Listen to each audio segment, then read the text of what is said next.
All right, the State of the Union, folks, is, in a word, the State of the Union in peril. There's no other way of putting it, no nice way of saying it. Last night, we saw a president under siege, our president, both domestically with sky-high inflation and soaring gas prices, to geopolitically where Russia and China are flexing their mighty military muscles at a skinny toothpick-armed President Joe Biden. We saw President Joe Biden attempt to rearrange the narrative of a failing American presidency. Last night was supposed to be about policy. Last night was supposed to be to offer America a reset. But instead, Russia, which started a deadly assault on a sovereign nation, hung like a smoldering stench over the Capitol building, where inside it was no better.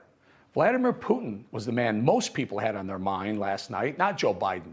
Even as Biden delivered his State of the Union address, Vladimir Putin and Russia overshadowed any attempt by President Biden to shine the paint on the Biden rookie year clown car. That's because, contrary to whatever snake oil Biden tried to sell last night, the reality is Biden and the Democrats have spent the last year dismantling America's energy independence. And that renewed dependence on foreign oil is exactly what ails America right now. Here's the president trying and failing, flailing actually, when the subject of energy finally came up. Let's cut energy costs for families, an average of $500 a year by combating climate change. Let's provide an investment tax credits to weatherize your home and your business, to be energy efficient and get a tax credit for it. Double America's clean energy production in solar, wind, and so much more.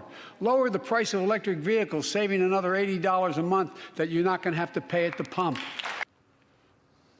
But that is all BS, folks, because we were energy independent. 1 year ago, just 1 year ago, we were producing so much oil, we were a net exporter for the first time ever. Now, with the Green Dream squad pulling Biden's puppet strings, we're beholden to Russia and a slew of various levels of radical extremists in Iran and Saudi Arabia for our oil. I watched for any glimmer of light in that man's eyes last night, any sign of hope, any indication that he had a clue about how important oil is to America. It's the lifeblood of our economy. And it's the sole reason we're paying through the nose for everything from gas, of course, to meat, to avocados, to cars. High oil prices are baked into every single thing we buy. Biden doesn't get that, though, and so he pulls pipelines and he pulls oil leases, and the squad cheers, and America suffers. Speaking of cars, listen to Biden try to downplay the role oil had to play in inflation. Here, he suggests inflation is spiking because of used car prices. Look at cars last year. 1/3 of all the inflation was because of automobile sales. There weren't enough semiconductors to make all the cars that people wanted to buy. And guess what? Prices of automobiles went way up. This is so false. He would get 1 million Pinocchios for that whopper, because sure, car prices have risen, used cars and new cars prices, and risen sharply in the last year. But the deceiver in chief failed to mention his numbers excluded food and fuel. And food and fuel are the very reason inflation is running rampant. It just so happens, what are the two things Americans use every day? I'll give you a minute. That's right, food and fuel. This man is either a complete fool or he's a liar willing to cut and edit facts just to support his BS narrative. All so as to suck up to the liberal progressives like AOC and Bernie, the socialists, he so fears existentially. Last night was a joke. I could go on and on calling him out for the lies, the fabrications, the selective edits, but we would need another hour. One final thought. Right now, it's time to end the grip on woke progressives in D.C., the grip they have on the American presidency.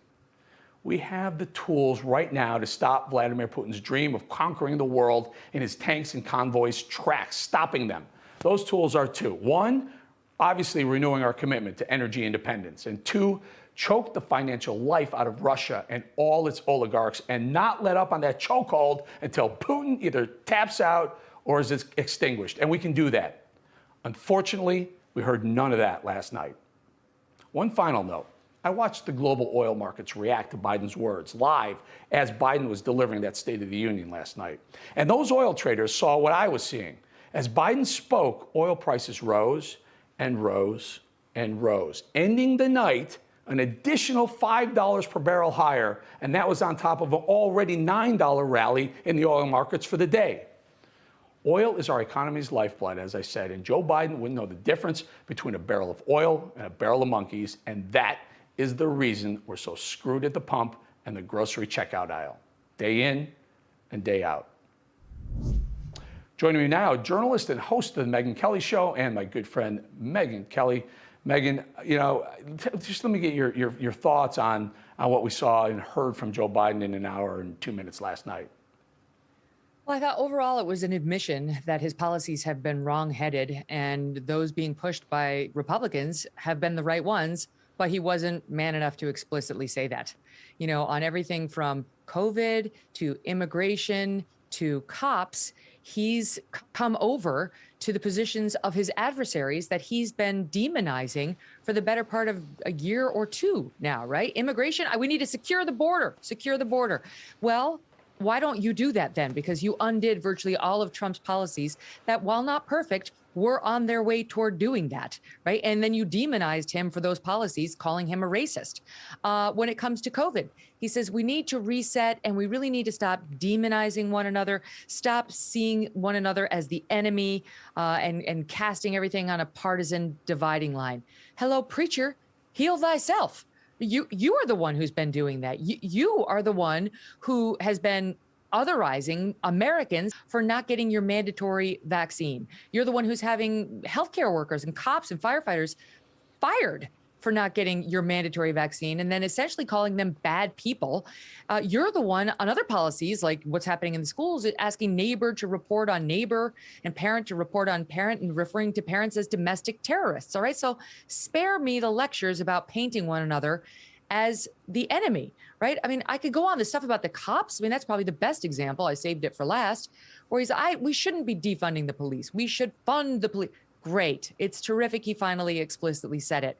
He should talk to his own party because they're the ones who not only forget the squad. Okay. The squad is a bunch of insane far left lunatics. We know that. Cori Bush, Rashida Tlaib, AOC, whatever. They've been very explicit about defund the police means defund the police and that they, quote, cannot be reformed. But city after city in America, they've been doing it, Eric. The Democrats have been doing it. Look what happened in Detroit. You know, look what happened in Minneapolis. Look what's happened in New York, where they defunded the police by $100 million. I could go on. All the major cities, we put in soft on crime DAs, and we defunded the cops. Chicago, $1 billion. Yeah. And now, and by the way, that cost people their lives. People died. Mm-hmm. They were killed as a result of these choices. And now it's like, huh? What? I never said it. It wasn't us. We're not the defund the police party. I mean, with no accountability for these positions that his party has been pushing all along with zero pushback from him, by the way. What he said as candidate Biden on defund the police was all over the board. He was basically trying to pacify whatever audience he was in front of. But the best I can tell is he kind of said, oh, I want to fund cops and police departments so long as there's perfect diversity within those departments. So it's back to these sort of window dressing efforts at diversity and skin color amongst the officers, as opposed to actually protecting minority communities that want police the most.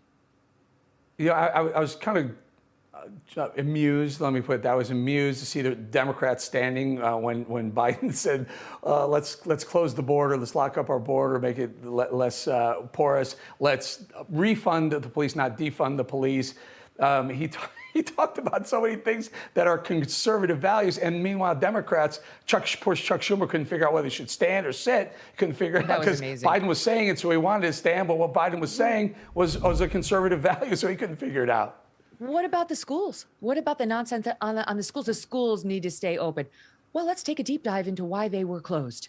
Why was that? It was your friends, the teachers' unions. That's why the schools remain closed long past the point when they ever should have been. They never should have been in the first place. But you can at least say in March of 2020, we didn't know what the hell was going on, so we took a time out to figure it out. But past that point, there's no excuse.